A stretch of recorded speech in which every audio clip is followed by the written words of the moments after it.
नमस्कार दोस्तों, मैं गौरव चौधरी एक बार फिर से आप सबका आपके अपने परिवार स्वाध्याय सीरीज में स्वागत करता हूं। मैं आशा करता हूं कि आप लोग घर पर होंगे, स्वस्थ होंगे और अपनी पढ़ाई को अच्छे से कर रहे होंगे, जो आप लोगों के लिए आवश्यक भी है और आप लोगों को करना भी चाहिए। ठीक है, जो आपको पढ़ाया जाता है कर ही रहे होंगे। आपके नोट, आपके कई चैप्टर कंप्लीट हो चुके हैं। भाषा और भाषा का विकास कंप्लीट हो चुका है।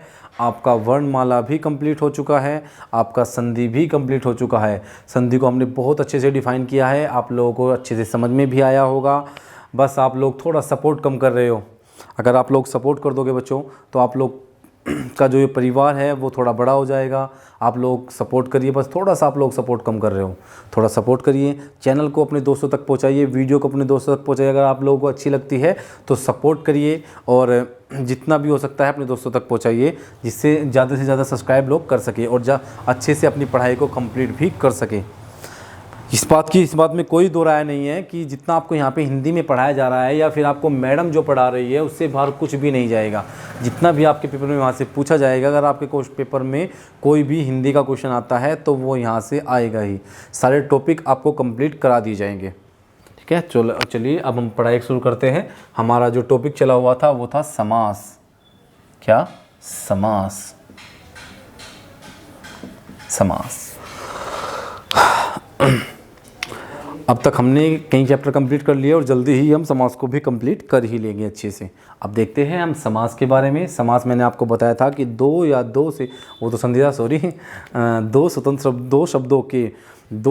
शब्दों के संबंध को आपस में बताने वाले कारक चिन्ह का जब लोप हो जाता है तो उन दो शब्दों से जो स्वतंत्र शब्द बनता है वह क्या कहलाता है? सामासिक शब्द या समस्त पद या समास पद कहलाता है। अगर बात करूँ समास का शाब्दिक अर्थ क्या होता है? समास का शाब्दिक अर्थ होता है संक्षिप्त, अर्थात अपनी किसी बात को छोटे रूप में कहना या अपनी बात को संक्षिप्त में कहना। अगर बात करूँ मैं समास के नियमों से जो शब्द बना होता है, उस शब्द को जब वापस उसके मूल रूप में लाते हैं तो वह शब्द समास विग्रह कहलाता है। जैसे राजा का कुमार क्या है? समास विग्रह है। मूल शब्द है राजकुमार में कारक चिन्ह का लोप हो गया तो एक नया शब्द बना राजकुमार, जिसका अर्थ भी वही है जो राजा के कुमार का था। ठीक है, अब बात करते हैं तो ये क्या है? ये समासिक पद या समस्त पद या समास पद है। ठीक है, तो अच्छे से आप लोगों ने क्लियर कर लिया होगा। अब हम बात कर रहे थे समास के प्रकार। समास के 6 प्रकार थे, जिसमें आपका था अव्ययीभाव समास, तत्पुरुष समास, आपका कर्मधारय समास, द्वंद्व समास, द्विगु समास और बहुब्रीहि समास। हमने पहला जो समास था हम उसे क्लियर करने जा रहे थे, अव्ययीभाव समास। क्या है? अव्ययीभाव समास।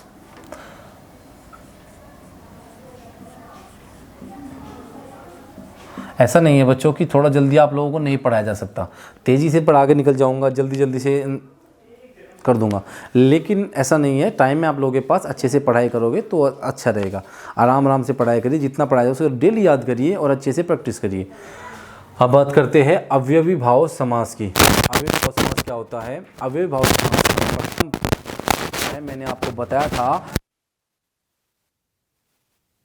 लास्ट टॉपिक में, जब मैं आपको पढ़ा रहा था तो मैंने आपको बताया था कि मैं इसकी डेफिनेशन को दोबारा लिख दूंगा और मैं ये बात दोबारा कर लूँगा, कोई दिक्कत नहीं है मुझे। मैं लिख देता हूँ अव्ययीभाव समास का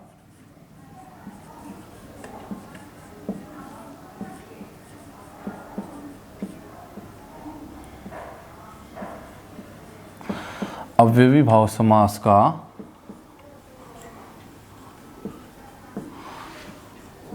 प्रथम पद प्रधान, प्रमुख या प्रधान होता है।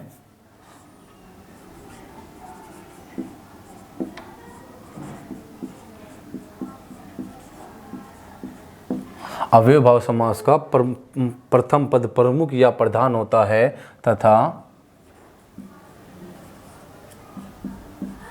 उत्तर पद गौण होता है। अव्ययभाव समास का प्रथम पद प्रधान व उत्तर पद गौण होता है। डेफिनेशन जब लास्ट टाइम आपको लिखाई गई थी तो डेफिनेशन में ये सब कुछ मैं लिखा चुका था, लेकिन आवश्यक इसलिए है क्योंकि आपके एग्ज़ाम में डेफिनेशन से डायरेक्ट क्वेश्चन बनते हैं।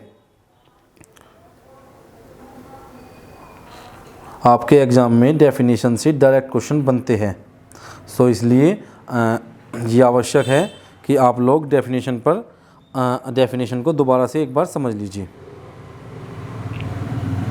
ठीक है।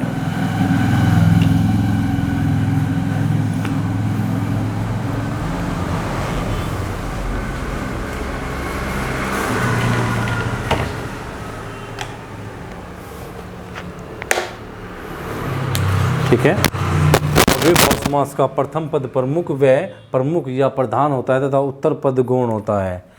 इसका प्रथम पद तथा प्रथम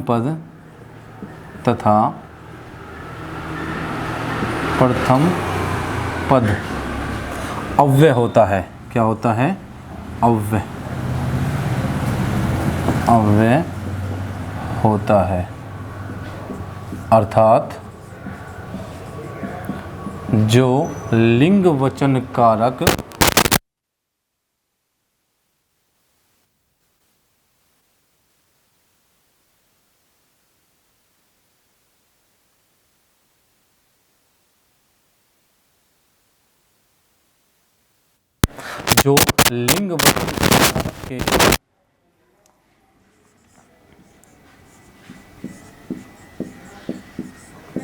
अनुसार नहीं बदलता है। जो लिंग वचन कारक के अनुसार नहीं बदलता है अव्यय होता है। जो अव्यय क्या होता है? अव्यय होता है जो लिंग वचन कारक के अनुसार नहीं बदलता है। जैसे मैं अगर बात करता हूँ कि जैसे अव्यय की जैसे राम कल आएगा, राम कल आएगा, और अगर बात करूँ मैं सीता कल आएगी। देखिए क्रिया बदल गई, जैसे राम से आएगा और सीता से आएगी, लेकिन दोनों में कल सेम है, या आ जाएगा या वह प्रतिदिन टहलने जाता है, वह प्रतिदिन टहलने जाता है, या राम प्रतिदिन टहलने जाता है और सीता प्रतिदिन टहलने जाती है, लेकिन ये नहीं बदलता। ठीक है। जो आपका जैसे हम बात कर रहे हैं इसमें क्रिया विशेषण अव्यय की बात करें तो क्रिया विशेषण अव्यय में अव्यय शब्द लिंग के बदलने पर भी नहीं बदलता, ना ही ऐसे वचन और ना ही कारक के बदलने पर बदलता है, ये सेम रहता है। ठीक है। अव्यय होता है, अनुसार नहीं बदलता, और जितने भी क्रिया विशेषण अव्यय होते हैं, क्रिया विशेषण अव्यय, क्रिया विशेषण अव्यय अव्ययभाव समास के अंतर्गत आते हैं। अव्ययी भाव समास के अंतर्गत,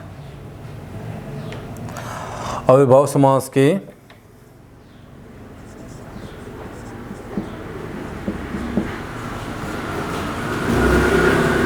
अंतर्गत आते हैं।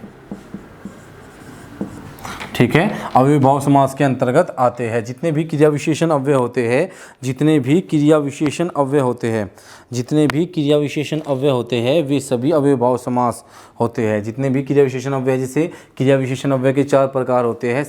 क्रिया विशेषण अव्यय के जैसे स्थानवाचक होता है, रीतिवाचक होता है, आपका कालवाचक होता है। ठीक है। संबंधवाचक होता है, परिणामवाचक होता है, स्थानवाचक हो गया, कालवाचक हो गया, परिणामवाचक हो गया, रीतिवाचक हो गया। ये जितने भी शब्द होते हैं ये सभी क्रिया विशेषण अव्यय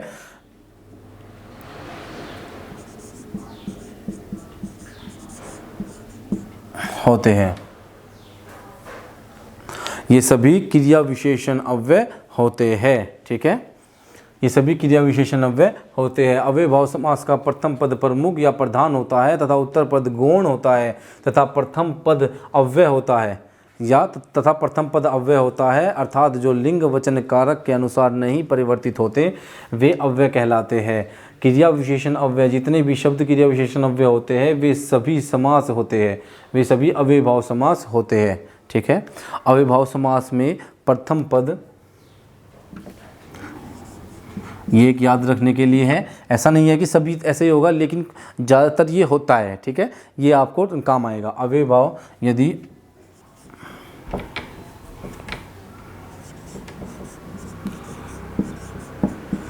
अव्ययी भाव समास का प्रथम पद प्रति अनु भर, जैसे प्रतिदिन, अनुभव, प्रति अनुभर। ठीक है, क्या हुआ? प्रति अनुभर। ठीक है, हर, ये सभी होते हैं। जैसे प्रतिदिन, अनुभर, ऐसे ही ये शब्द होते हैं। प्रथम पद में आपका प्रति आ, प्रति, ठीक है, आ, प्रतिभर। ठीक है, आ, जैसे प्रति, अनु, भर, हर, आ, ये सभी शब्द अगर किसी भी शब्द के प्रारंभ में आते हैं तो वे अव्ययभाव समास होते हैं। या कोई शब्द आता है जैसे रातों रात, रातों रात, दिनों दिन, दिनों दिन। ठीक है, दिनों दिन, रातों रात, दिनों दिन। ठीक है, हाथों हाथ, हाथों हाथ। ठीक है, क्या हुआ? हाथों हाथ। अव्ययभाव समास में यदि प्रथम पद आ, भर, प्रति, अनु, यथा, यथा, ये कोई से भी शब्द किसी भी शब्द के प्रारंभ में आते हैं, ये सब अव्यय होते हैं। ठीक है, ये आते हैं तो वो अव्ययभाव समास होता है। और अगर बात करते हैं, अगर ये आता है रातों रात, दिनों दिन, हाथों हाथ, बारंबार, ये सभी शब्द भी अव्ययभाव समास के अंतर्गत ही आते हैं। आपने इस डेफिनेशन को अच्छे से नोट तो कर ही लिया होगा। ठीक है, तो मैं आपको कुछ एग्जाम्पल भी इसके बता देता हूँ। ये अच्छे समझ में आया है? एक बार मैं दोबारा बताना चाहूँगा, मैं चाहता हूँ कि आप लोगों के अच्छे समझ में आ जाए। जैसे अव्ययभाव समास में अव्ययभाव समास का प्रथम पद, जैसे प्रति एक, एग्जाम्पल पे आपका प्रति एक आ गया, प्रति, ये प्रथम पद है। ठीक है, तो प्रथम पद प्रधान होता है और उत्तर पद गौण होता है, अर्थात पूरे वाक्य, पूरे शब्द पर प्रथम पद का की एक अपनी पहचान अलग ही होती है, पूरा उसका ही प्रभाव होता है। जैसे अव्ययभाव समास का प्रथम पद गौण हुआ, प्रमुख हुआ और उत्तर पद गौण हुआ। ठीक है, ये सब ये इसमें अव्यय होते हैं। क्रिया विशेषण अव्यय, जितने भी शब्द क्रिया विशेषण अव्यय होते हैं वे सभी अव्ययभाव समास के अंतर्गत आते हैं या होते हैं। अव्ययभाव समास का प्रथम पद यदि आ, भर, प्रति, आ, भर, प्रति, यथा, अनु, ठीक है, हर, ये होते हैं। या फिर कोई शब्द ऐसा आता है रातों रात, दिनों दिन, हाथों हाथ, बारंबार, ये सभी शब्द अव्ययभाव समास के अंतर्गत ही आते हैं। अव्ययभाव समास के कुछ एग्जाम्पल मैं आपको बता देता हूँ।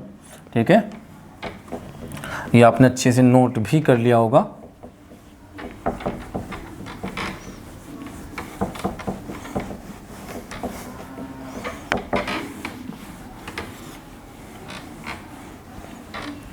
ये आपने अच्छे से नोट तो कर ही लिया होगा। जैसे लिखिए, नोट करिए साथ साथ, प्रति एक, क्या हुआ? एग्जाम्पल होगा आपका प्रति एक। ठीक है, जैसे प्रतिदिन,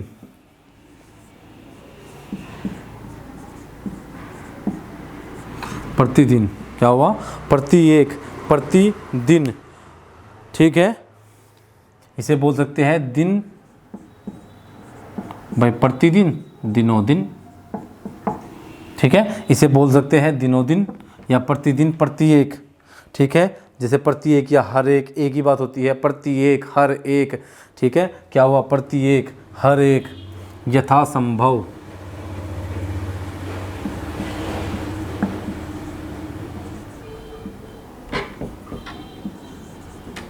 यथासंभव, क्या हुआ? यथासंभव, यथाशक्ति,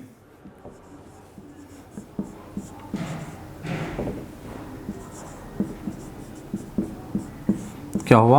यथाशक्ति, यथासंभव, यथाशक्ति, यथाक्रम।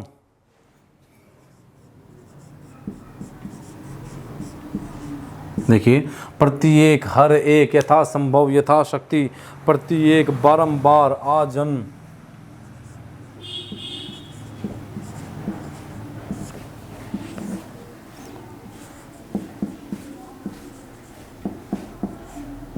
ठीक है, जैसे ये एग्जाम्पल है आपके, प्रत्येक, प्रतिदिन, यथासंभव, यथाशक्ति, यथाक्रम, आजन्म, बारंबार, भरपेट।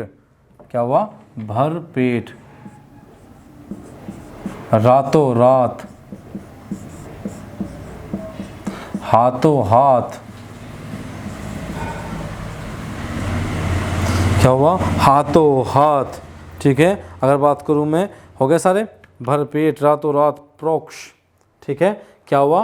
प्रोक्ष। एक एग्जाम्पल इसका होगा प्रोक्ष।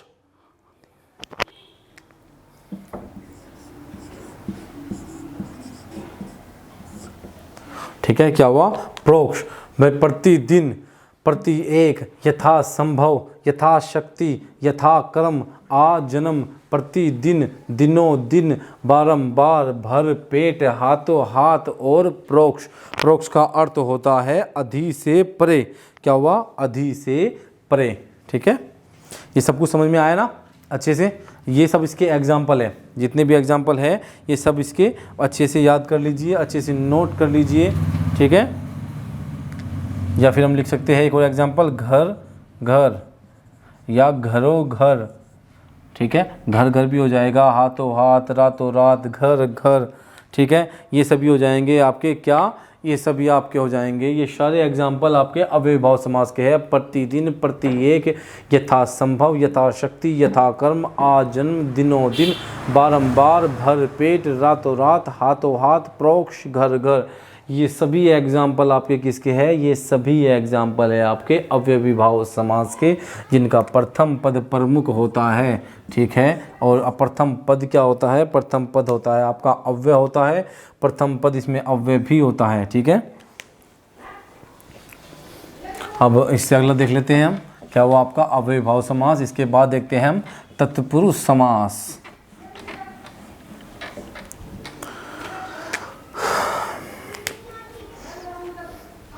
अव्ययभाव समास आपको अच्छे से समझ में भी आ गया होगा, है ना? बस समझना ही है आप लोगों को। तत्पुरुष समास,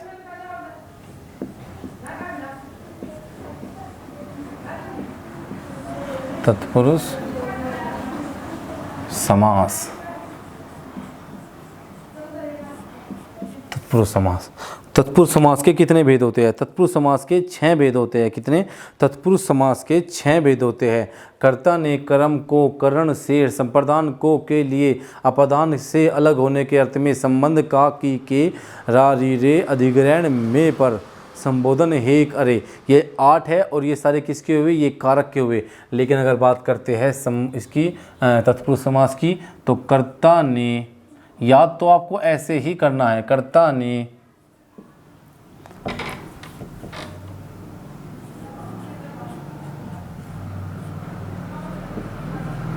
कर्ता ने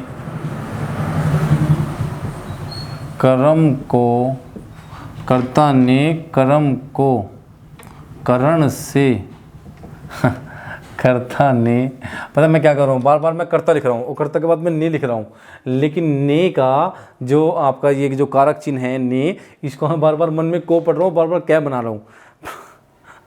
ठीक है, कर्ता ने कर्म को, कर्ता ने कर्म को करण से, करण से के द्वारा। ठीक है, कर्ता ने कर्म को करण से, अर्थात करण से के द्वारा, तने कर्म को करण से, संप्रदान को के लिए, संप्रदान को के लिए, कर्ता ने कर्म को करण से के द्वारा, संप्रदान को के लिए, अपदान से, अपदान से अलग होने के अर्थ में,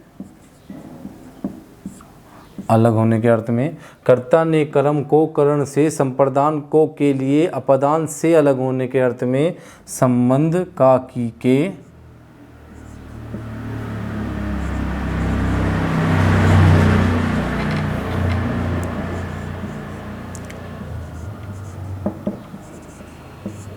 संबंध का की के नानी ने रारी रे, संबंध कर्ता ने कर्म को करण से संप्रदान को के लिए अपदान से अलग होने के अर्थ में, संबंध का की के अधिग्रहण में पर अधिकरण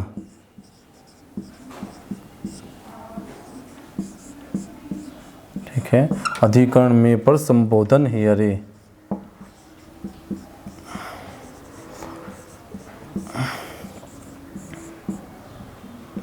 हे अरे, संबोधन के लिए इसका प्रयोग करते हैं, किसी को संबोधित करना है तो हम इसका प्रयोग करते हैं, क्या करते हैं, संबोधन हे अरे। ठीक है, ये सभी समास के, ये तत्पुरुष समास के प्रकार है और ये होते हैं आपके कारक चिन्ह, प्रसर्ग चिन्ह। ठीक है, क्या होते हैं, कारक चिन्ह या प्रसर्ग चिन्ह। ठीक है,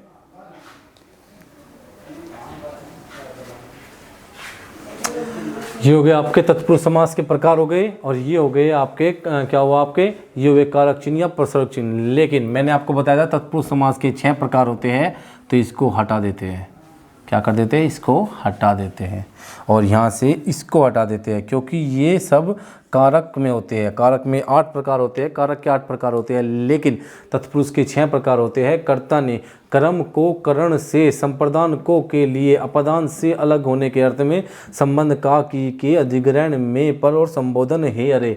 तो 1 2 3 4 5 6 7 6 हो गए, 1 2 3 4 5 6। अब इसको क्या बोलते हैं, इसको बोलते हैं, ये 8 हो गए, लेकिन यहाँ से शुरू करते हैं तत्पुरुष। तो द्वितीय तत्पुरुष, तृतीय तत्पुरुष, चतुर्थ, पंचम। ठीक है, क्या हुआ, पंचम तत्पुरुष, ये षष्ठी, पंचम और ये षष्ठी। ठीक है, आपका प्रथमा, द्वितीय, तृतीय, चतुर्थ, पंचम और षष्ठी तत्पुरुष। ठीक है, तो आपसे पूछ ले कि षष्ठी तत्पुरुष कौन सा होता है, तो ये होता है। शुरू कभी भी तत्पुरुष में ये नहीं करते कि इसको प्रथमा तत्पुरुष बोलते हैं, नहीं, प्रथमा तो हमेशा यही होता है, लेकिन ये तत्पुरुष में नहीं आता, तो इस वजह से इसको हटा देते हैं, क्योंकि कारक के 8 प्रकार होते हैं। ये कारक के 8 प्रकार हैं, लेकिन समास के बीच के 6 होते हैं, एक शुरू कर एक लास्ट का हटा देते हैं, दोनों में से ये हटा दिया हमने यहाँ से, और बचे कितने, 6, जो हमारे लिए इम्पोर्टेंट है। लेकिन स्टार्टिंग हमेशा ये बोलते हैं कि ये प्रथमा। तो तत्पुरुष समास की शुरुआत कहाँ से होती है, कर्म तत्पुरुष से, लेकिन ये होता है आपका द्वितीय तत्पुरुष। तो द्वितीय तत्पुरुष, तृतीय, चतुर्थ, पंचम, चतुर्थ, पंचम और षष्ठी तत्पुरुष समास। ठीक है, अगर आपसे मैं पूछूं कि अपदान तत्पुरुष समास कौन से नंबर का है, तो कौन सा होगा, प्रथमा, द्वितीय, तृतीय, चतुर्थ और पंचम नंबर का होगा, ना कि यहाँ से प्रथमा बोलना शुरू कर दो।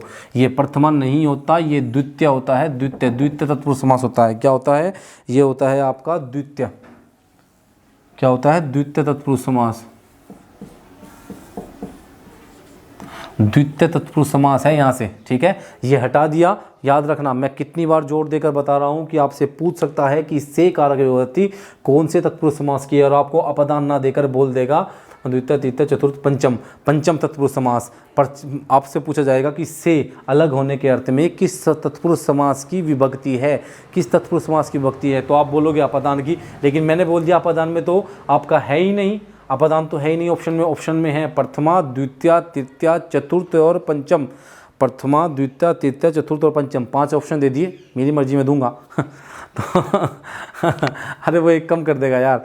तो प्रथमा, द्वितीय, तृतीय, चतुर्थ और पंचम, तो आप कौन से बताओगे। कोई बच्चा बोलेगा प्रथमा, द्वितीय, तृतीय, चतुर्थ की होगी, नहीं, ये पंचम की होगी। प्रथमा हमेशा यहीं से बोलेगा, पढ़ा तत्पुरुष समास यहाँ से शुरू होता हो, लेकिन होगा गिनती यहाँ से ही होगी, प्रथमा, द्वितीय, तृतीय, चतुर्थ, पंचम, ये पंचम ही होगा। क्या होगा, ये पंचम ही होगा। तो द्वितीय, तृतीय, चतुर्थ, पंचम, ठीक है, पंचम ये होगा, षष्ठी ये होगा और सप्तमी ये होगा, कि सप्तमी तत्पुरुष समास ये है। ठीक है, तो 6 तत्पुरुष समास है, लेकिन छठे का नंबर क्या है, 7, और पहले का दूसरा तत्पुरुष समास होगा। ठीक है, बहुत अच्छे से बता चुका हूँ, कई बार बता चुका हूँ। अगर अब आप लोगों को इसमें प्रॉब्लम हुई तो आप लोग ऑफलाइन कमेंट कर सकते हो। बच्चों आप लोगों का अगर सपोर्ट रहा तो हम जल्दी ही ऑनलाइन आने की कोशिश करेंगे, लाइव आने की कोशिश करेंगे। लेकिन अगर आप लोग सपोर्ट नहीं करोगे तो इतनी जल्दी लाइव नहीं आया जाएगा क्योंकि जो YouTube की कंडीशन है उसके अनुसार लाइव आने के लिए अभी टाइम है। और अगर आप लोग सपोर्ट करोगे तो हम जल्दी ही लाइव आ जाएंगे।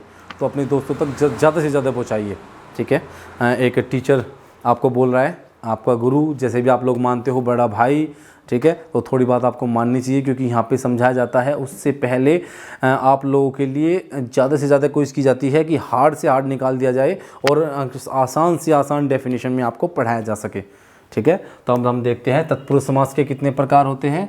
तत्पुरुष समास के 6 प्रकार होते हैं, ठीक है। तत्पुरुष समास के कितने प्रकार होते हैं? 6। लेकिन जो तत्पुरुष समास होती है उसकी शुरुआत द्वितीय तत्पुरुष समास से होती है। 6 टोटल होते हैं, लेकिन छठे नंबर का होता है सप्तमी तत्पुरुष समास। क्या होता है? सप्तमी तत्पुरुष समास। मैंने आपको बता दिए हैं 6 कौन कौन से है। कर्ता ने कर्म को करण से, कर्ता ने कर्म को करण से, सपदान को के लिए, संप्रदान को के लिए, अपदान से अलग होने के अर्थ में, संबंध का की के, रारी रे नानी ने, अधिग्रहण में पर और संबोधन हे अरे, ये होते हैं 8 कारक होते हैं। इसमें से प्रथमा और 8वां मतलब 8वें नंबर का प्रथमा और अष्टी को हटा देते हैं इसमें से, ठीक है। तो बीच के 6 बच जाते हैं। लेकिन प्रथमा जो कर्ता ने कर्म को द्वितीय ही बोलते हैं, ठीक है। तो आज का हमारा जो पहला होगा, तत्पुरुष समास के बारे में थोड़ा सा आपको जानना जरूरी है। तत्पुरुष समास में, तत्पुरुष समास में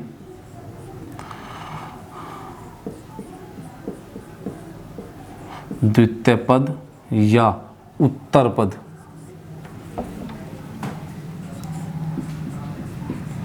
या उत्तर पद प्रमुख होता है। तत्पुरुष समास में द्वितीय पद या उत्तर पद प्रमुख होता है और प्रथम पद गौण होता है, और प्रथम पद गौण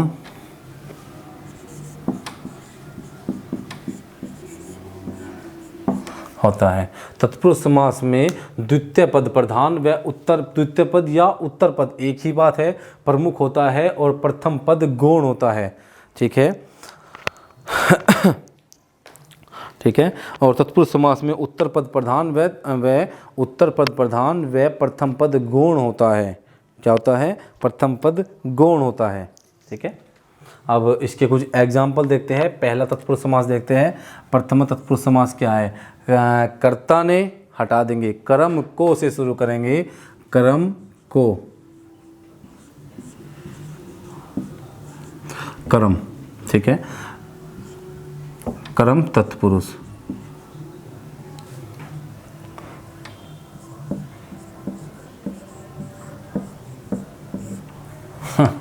बस दिक्कत ये है बच्चों कि मेरी राइटिंग बड़ी बुरी है, बहुत बुरी राइटिंग है मेरी, और मैं आगे भी इसको ठीक नहीं कर पा रहा हूँ। तो प्लीज़ थोड़ा मैनेज कर लीजिए, मैं इतनी बार बोलता हूँ तो समझ लीजिए, ठीक है। तो अब शुरू करते हैं। कर्ता ने कर्म को, ठीक है, कर्म को, तो इसकी विभक्ति क्या होती है? कर्म को। क्या हुआ? कर्म को। कुछ और भी है जिनकी विभक्ति को होती है, लेकिन उसमें आपको अच्छे से समझा दिया जाएगा कि दोनों में डिफरेंस क्या होता है, ठीक है। तो कर्ता ने कर्म को, क्या हुआ? कर्ता ने कर्म को, हमने अच्छे से पढ़ लिया। अब इसको, अब हम कर्ता ने कर्म, कर्म को के हम देखते हैं एक जो को विभक्ति होती है। अब हमको इसके कुछ एग्जाम्पल देखते हैं, एग्जाम्पल, ताकि हम अच्छे से समझ सके। अब तक जितना मैंने आपको पढ़ा दिया है आपको वो अच्छे से डिफाइन, आपको अच्छे से और तैयार करना है, याद करना है अच्छे से, ठीक है। और आज के लिए हम इतना ही रखेंगे। अगर जितना भी कर्म तत्पुरुष होगा ये हम कल अच्छे से शुरू करेंगे, क्योंकि अगर मैं अब शुरू करता हूँ बीच में ही ये रुक जाएगा, तो मैं नहीं चाहता कि ऐसा कुछ हो। तो हम इसे कल देखते हैं अच्छे से, कल हम इसको डिफाइन करेंगे। और जितने भी तत्पुरुष के हैं तो हो सकता है वो कल ही हम सारे कंप्लीट कर लेते हैं। तो आज के लिए इतना ही रखते हैं। जितना भी हो सकता है ज़्यादा से ज़्यादा शेयर करिए और लाइक करिए। आपके लाइक करने से, जो आप लाइक करते हो, आपके लाइक करने से हमें कुछ ये नहीं है कि कुछ पैसे मिलते हैं, आप बस सपोर्ट मिलती है और थोड़ा सा उत्साह होता है। ठीक है, तो आज के लिए इतना ही रखते हैं। दोस्तों तक पहुंचाइए ज़्यादा से ज़्यादा, और बस अपने परिवार को थोड़ा बड़ा कर लीजिए ताकि हम लोग लाइव आ सके जल्दी से जल्दी, जितना भी हो सकता है। सबसे पहले जाइए और शेयर करिए, फिर आराम से बैठ कर देखिए। हर एक बच्चा अपने 10 दोस्तों को शेयर करेगा और अपने दोस्तों को इसे पहुँचाएगा और लाइक और शेयर सब्सक्राइब कराएगा। आज के लिए इतना ही रखते हैं, धन्यवाद।